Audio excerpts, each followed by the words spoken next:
Bun găsit, dragi prieteni, la lecția de tarot, dedicată de astă dată a două arcane. Arcana numărul 3, Împărăteasa, și arcana numărul 4, Împăratul. Tarotul de Marsilia este forma canonică a tarotului și desenul său ne explică definiția sa.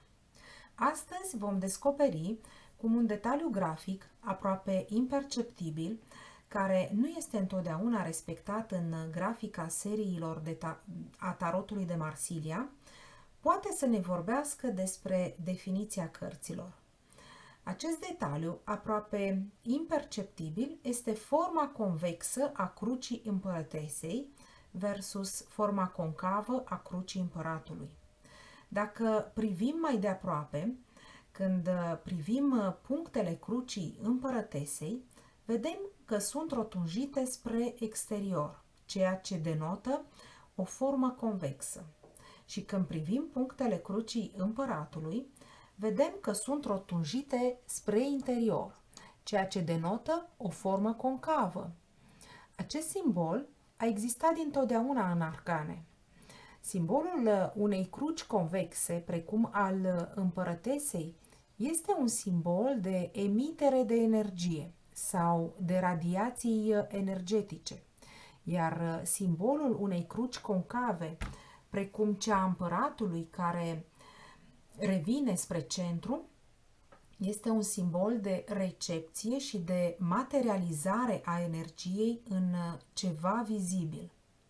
Observați, dacă voi trasa curbe repetate spre exterior, convexe la sceptrul împărătesei și concave la sceptrul împăratului, pare că simbolistica crucilor arcanelor seamănă cu simbolul Wi-Fi de astăzi, modern. În fizică, emisia a fost asociată cu forma convexă, iar recepția a fost asociată cu forma concavă. Semnalul Wi-Fi este un bun exemplu. El este invizibil, intangibil, impalpabil, dar odată convertit într-un calculator, tabletă sau telefon, el devine o pagină de web, un joc, un film, deci devine concret, vizibil și palpabil. Putem să ne gândim la un exemplu precum vântul. Vântul suflă, este ceva intangibil, abstract, dar poate deveni electricitate dacă este captat de o antenă eoliană. Împărăteasa va reprezenta întotdeauna energia invizibilă, abstractă, care este emisă, în timp ce împăratul va reprezenta materializarea acestei energii în ceva concret și vizibil, datorită formei diferite a celor două cruci. În grafica celor două cruci, împărăteasa este asociată cu lumea cerebrală a ideilor și împăratul este asociat cu lumea concretă a materiei. În stadiul al treilea, împărăteasa, avem idei, vedem lucrurile care nu sunt concrete, lucrurile care există doar în spirit. Dar prin arcana numărul 4, împăratul, putem regăsi lumea concretă, materia. Putem atinge și palpa ceva vizibil în lumea reală. În grafica celor două cruci, împărăteasa este asociată cu învățătura, iar împăratul este asociat cu punerea în practică a ceea ce a fost învățat. De exemplu, dacă urmați un curs, fapt care va semăna cu stadiul al treilea, împărăteasa, veți remarca că veți lucra cu creierul, veți lucra cu intelectul, cu noțiuni teoretice. Nu va fi ceva vizibil și concret.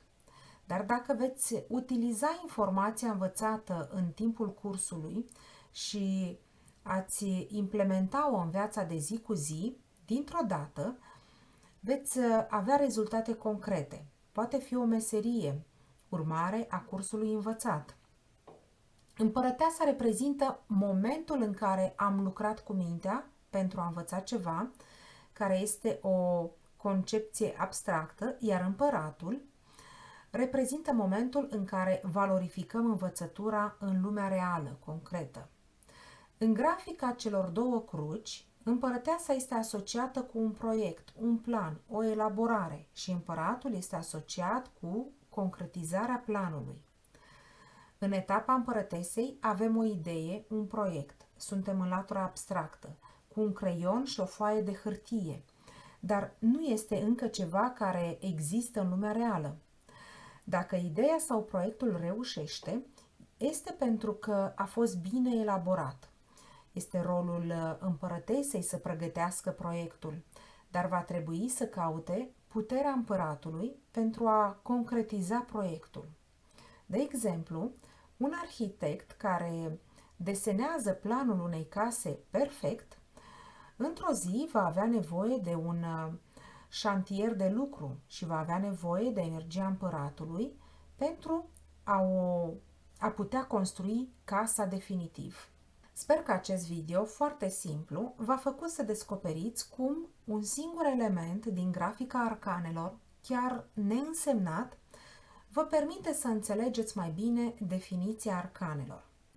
Dacă vreți să mergeți mai departe pentru descoperirea tuturor simbolurilor din arcanele tarotului de Marsilia, puteți să consultați playlistul de pe canalul meu de YouTube intitulat Simbolistica Arcanelor Majore. Dacă v-a plăcut acest filmuleț, puteți să lăsați un like, un comentariu sau să vă abonați la canalul de YouTube pentru a fi notificați când vor fi postate următoarele filme